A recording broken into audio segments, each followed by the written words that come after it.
What is the difference between an expensive upcharge shaft and a basic stock shaft which you get in a brand new Titleist driver? Yeah, I know, we've done this test, we've done the dry ball data, we've done it on the driving range, but this is different. Now we're on the golf course. Let's do it, and let's do it now.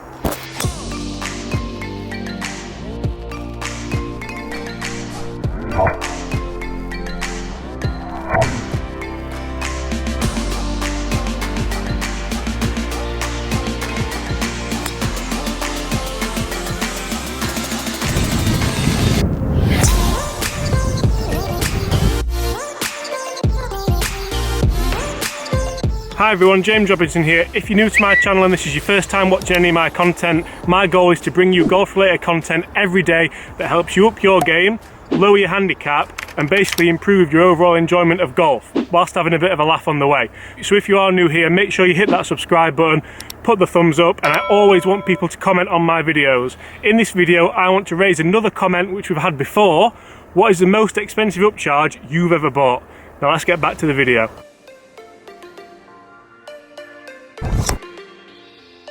So the club we're using for this test is the Titleist TS3. I got fitted for this a while ago. It's been in and out of the bag at the moment. It is very much in the bag. The two shafts, the stock shaft is the Even Flow T1 100 6.5 65 gram. That's like a mixture between stiff and extra stiff.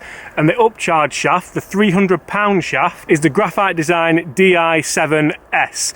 This is a stiff shaft. It's 72 grams, so it is a little bit heavier. We've done the joke on the weightlifting in the last video, so we don't need to do that. If you haven't watched the video on the range, I do go into a lot more detail about the shafts and the club in that video, so I'll put that link above. Expensive driver first.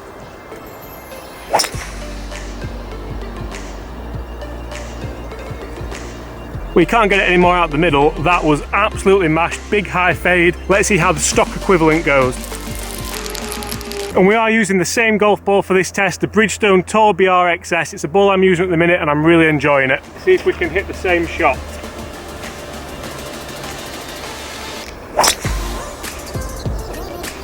Oh yeah. Woo! This is going to be interesting. As you could probably see from the shot tracer, those shots were identical. On the dry ball data there was a little difference in distance with the upcharge shaft. Let's see if that equates out here on the golf course.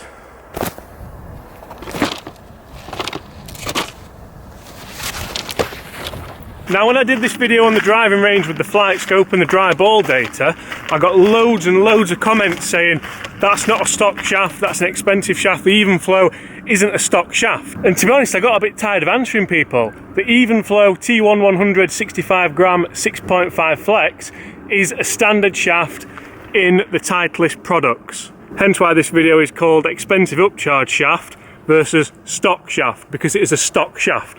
Now let's get back to this video.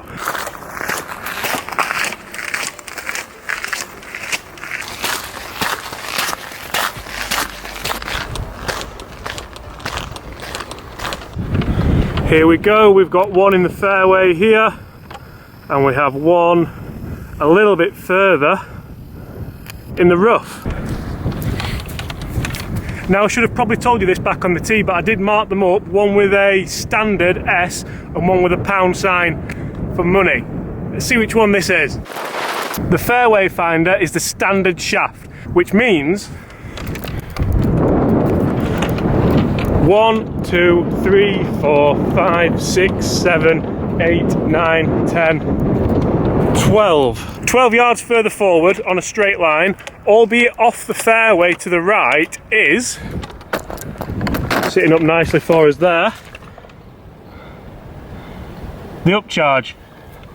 Now usually on these videos where I compare clubs, I would play the hole out and I'd try and score and I'd say the expensive shaft goes one up or whatever, but it's November here in the UK, I can hardly feel my hands. Scoring won't be at a premium, and we do have a couple of temporary greens on because it's hammered it down all night.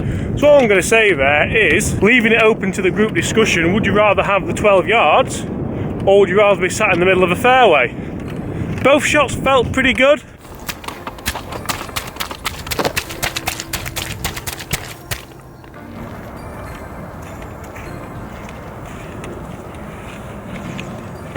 And it's not like one could have even got a wild bounce. The ground is absolutely soaking wet, so where they've pitched, they're pretty much going to finish. Those Adidas shoes are pretty good, aren't they, for the wet? Let's go again. This is a tighter hole, so it's going to be interesting to see if I can go for one and keep them both in play. We're going to go stock shaft first here because it's already in the driver, then we'll switch it up to the expensive one, and again, see if there is a big difference in distance, and again, dispersion. So remember guys, S for stock. Trajectory wise, the stock shaft did seem to go a little lower on the last shot. Whether or not that's what cost it the distance, I don't know. Oh, that's left. Sit! Sit! That might be a lost ball. And just so you know guys, I'm using the same setting on these A2.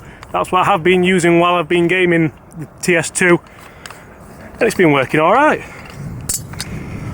Other wrenches are available. This was the first one I put my hands on. To find the fairway, or at least the ball.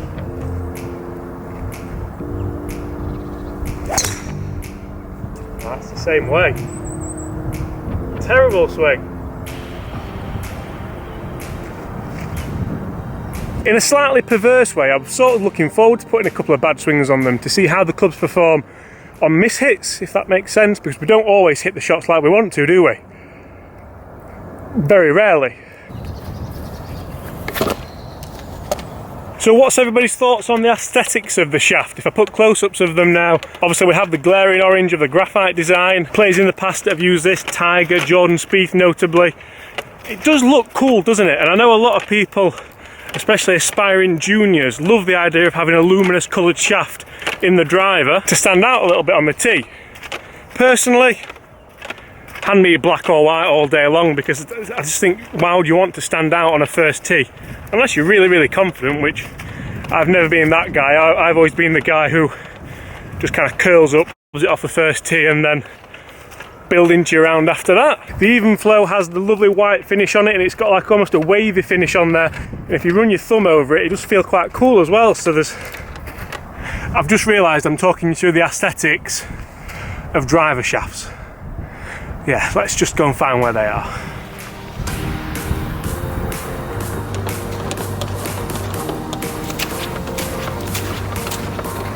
C1 over near that gorse. I'm thinking that is the stock first shot. Where have we got? Oh, here. In the GUR bunker that's not a bunker. This one is.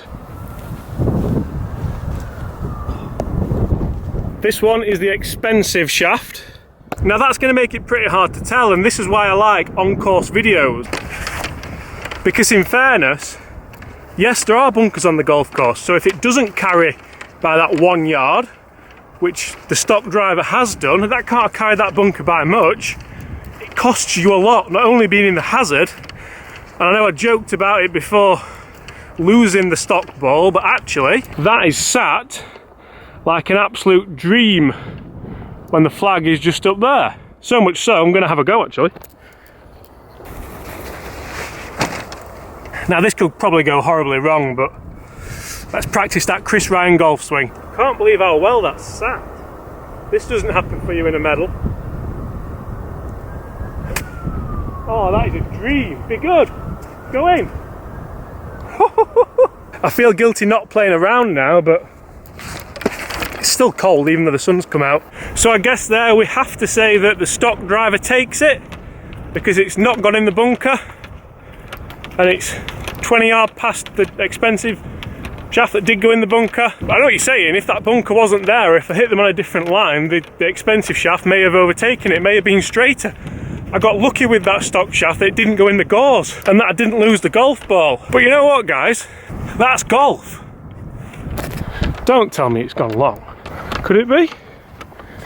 No. Oh, this is oh look, it's way down there. Well, that's embarrassing, isn't it? But that's the control you lose when you miss the fairway. I'm assuming that didn't land far from the hole. Can I go and get it? That, or maybe Chris Ryan's turned me into an absolute powerhouse. That wind's getting up now, so it's going to be mega interesting to see what happens to these ball flights. I'm going to say the expensive driver took it on the first with the distance, and it was only just in the rough, wasn't it? And now I'm going to say the stock driver took it on the second. Two terrible golf swings, but we found it. It wasn't in a bunker. It was 20 yards further past. I had a wedge to the green, albeit not a very good one. Let's go expensive shaft first, then see if the stock one can keep up. Show me the money, Jerry.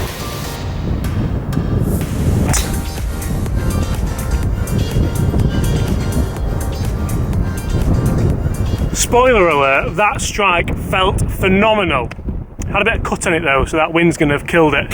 Enter stock shaft. I think you can take it here. Next time I do anything like this, remind me just to get two driver heads. Because this is torture. Come on.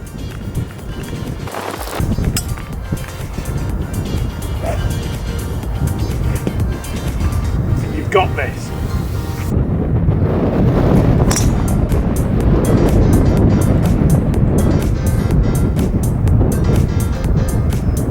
That was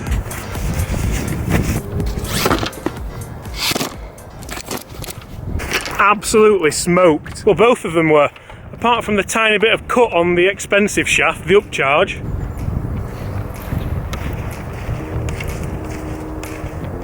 So here we have it, two shots. The one right in the middle of the fairway there is the stock shaft, and as I pull you back maybe 8 or 10 yards just into the rough, we have the expensive shaft. And for me, this hole pretty much sums up this whole test. If I absolutely smash them both, there's never a lot in it. It can depend on a few factors like, have I left the face 1/4 of a degree open, or have I put one rev too much spin on it per minute? There's not a massive difference, not for £300 anyway. If you go for your fitting and a fitter highly recommends this, I'd be massively asking him why. Why do you recommend it, apart from the fact that it's going to cost me an extra £300, maybe more? Let me just show you which ball this one is, just so you believe me. We have the dollar sign, or the pound sign, wherever you're from. Well, it's pound sign, wherever you're from, that, isn't it? And further forward, so you can see the angle. This is the angle of the fairway straight across. Pan forward, and that's where it is. S. And that is an S wherever you're from, isn't it? That's the stock. So guys, to bring this video to an end, is there a big difference between expensive upcharge shafts and stock shafts out here on a golf course?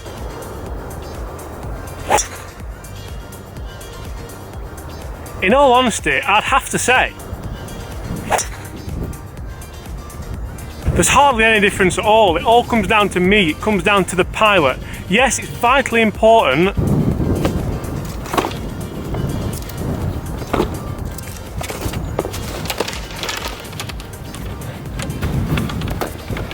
Let's not forget this. That you get fitted for something that works for you. That you can stand on a tee and hit something with comfort, That you can stand on a tee and you can hit something where you're comfortable. I'm going comfort again. Where you can stand on a tee and you can hit something that you've got confidence in, that you know is going to perform for you, and you know if you put a good swing on it, you're going to get your optimum distance and you're going to hit fairways.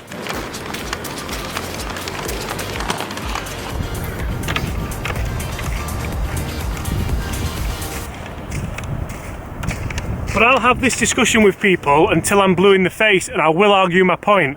Don't go commenting just to get an argument going, but drivers are very, very expensive nowadays anyway. And that's why these stock shafts, these better stock shafts, are being put in drivers as stock now. The companies, Titleist especially, are realising that you can't charge someone £500 for a driver, or 400 and whatever pound it is for a driver, and then say, oh, by the way, spend an extra £300 and we'll get you 5 more yards. It's not a practical business model, especially when there's just hardly a difference in them.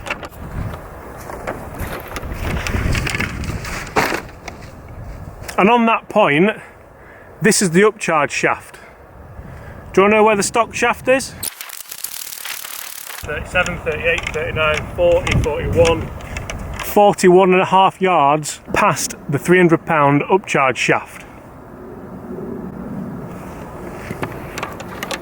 And I guess as a roundup, guys, what I'm trying to say is you can't buy a good bounce, you can't buy a lucky kick, you can't buy that extra 1 yard that consistently flies a bunker. Everyone, I'm James Robinson, I'm here at Huddersfield Golf Club. I really hope you've enjoyed that video. If you have, smash the thumbs up, hit those comments below, let me know what you thought. Feel free to share the video with your friends, and if you haven't already, hit that subscribe button. See you soon.